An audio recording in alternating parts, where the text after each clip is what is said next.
এই গালাতা টাওয়ার। আমি নিজে ইস্তাম্বুলের গালা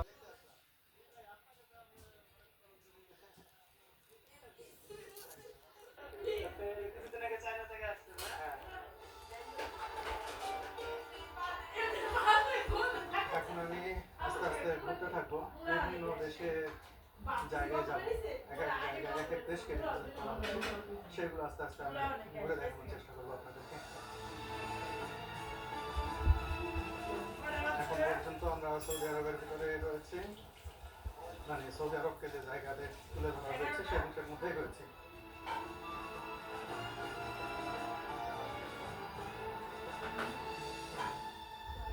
এখানে দেখুন পাহাড় রয়েছে এবং পাহাড়ের সাথে সাথে এখানে লেক তৈরি করা হয়েছে, সমস্ত নৌকা চলে এখানে।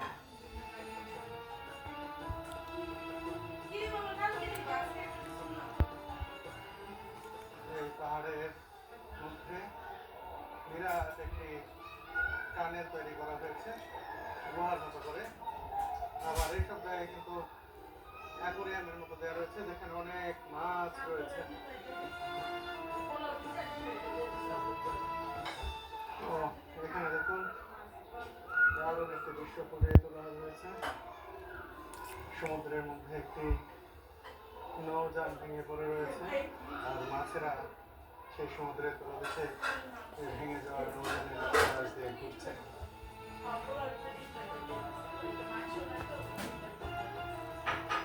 এবার আমরা এই পাহাড় থেকে বের হচ্ছি টানেলের মতো পথ দিয়ে, সামনে বিভিন্ন দেখতে পাচ্ছি।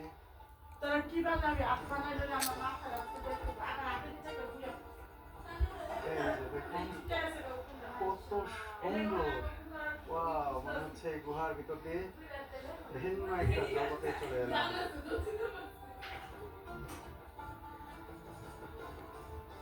এখানে কি একটা সৌন্দর্য তৈরি করা হয়েছে। সন্ধ্যা নেমে আসছে, কিছুক্ষণ একটা কিনছিলাম অবতারণা হয়েছে এই জায়গায়। দেখুন মরুভূমির বুকে কি নান্দনিক জলাশয় তৈরি, সত্যি মনে হচ্ছে ভিন্ন কোনো এক জগতে চলে এসেছি।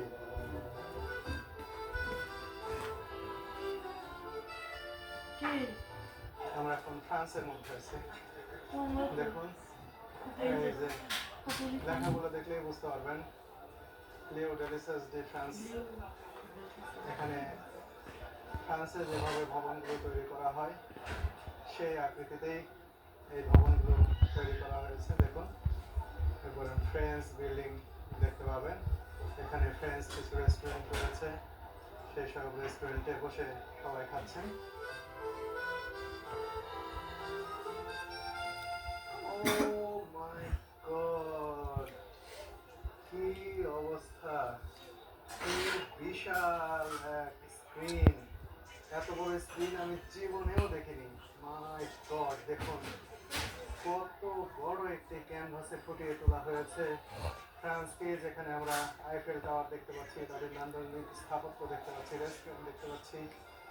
সত্যি এটা একটা অন্যরকম জগৎ।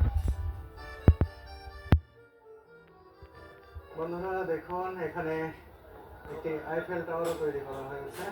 এই যে দেখুন আইফেল টাওয়ারের একটি এখানে রেপ্লিকা, খুব সুন্দর। তাই তো বলি শুধু স্ক্রিনে দেখলে কি হবে।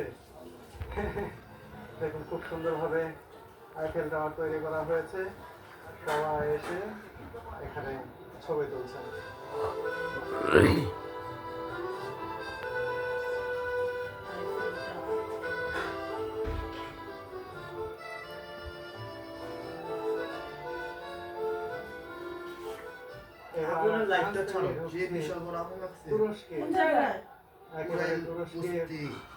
আইকনিক স্থাপত্য, ইস্তাম্বুল শহরের আইকনিক স্থাপত্য গালাতা টাওয়ার এখান থেকে দেখতে পাচ্ছি শুরুতেই।